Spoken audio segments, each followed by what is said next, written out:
ин таҷҳизоти сенсорӣ мебошад ва он дар даромадгоҳи толори осорхонаи тарихии вилояти Суғди муассисаи давлатии маҷмӯи фарҳангию тарихии қалъаи Хуҷанд насб карда шудааст.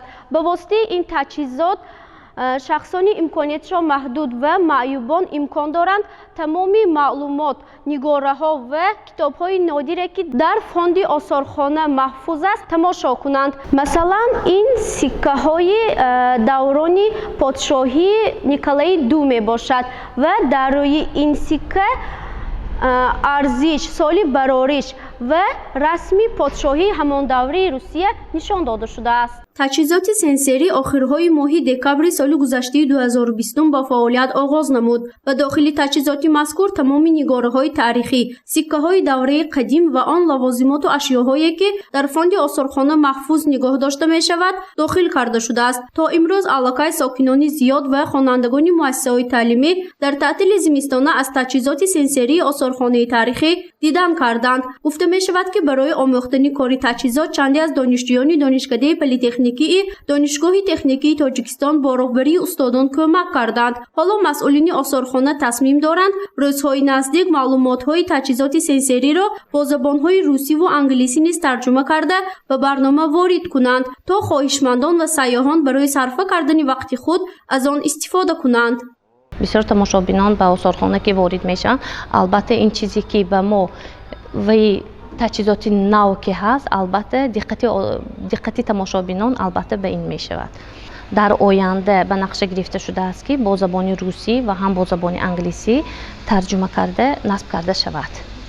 давоми 15 рӯзи моҳи январи соли ҷорӣ 1048 нафар сайёҳони ватанӣ ва донишҷӯёни хонандагони муассисаҳои таълимӣ аз осорхонаи тарихии вилояти Суғди муассисаи давлатии маҷмӯи фарҳангиву тарихии қалъаи Хуҷанд дидан карданд. роҳбалади осорхонаи таърихӣ Шарифа Сайфиева мегӯяд, бо сабаби пандемияи коронавирус теъдоди тамошобинон ва сайёҳон дар ин давра кам гардид, вале новобаста аз ин барои пешгирӣ ҳолати санитарии осорхона зери назорат мебошад. масъулини осорхона мегӯянд ки аксарияти сайёҳони ватаниву хориҷӣ бештар аз толорҳои тарихии осорхона, китобу навиштаҷотҳои нодир, нигораҳо ва гӯшаи ойнии таърих дидан карданд. аз сабаби паҳн гардидани касали сирояткунандаи COVID-19 албатта шумораи тамошобинон нисбат ба соли гузашта хеле кам шуданд, лекин новобаста ба ин касалиҳо аз осорхонаи тарихии вилояти Суғд чихеле ки гуфтам дар давраҳои таътили зимистона шумораи зиёди толиби илмон, донишҷӯён ва бисёри шаҳрвандони ҷумҳурӣ дидан карданд.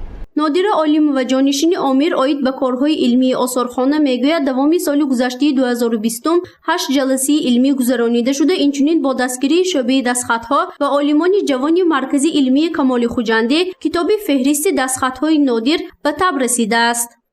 дар соли 2020 якчанд адад намоишҳо, конференсияҳо, вохӯриҳо новобаста ба вазъияти ба амал омада гузаронида шудааст.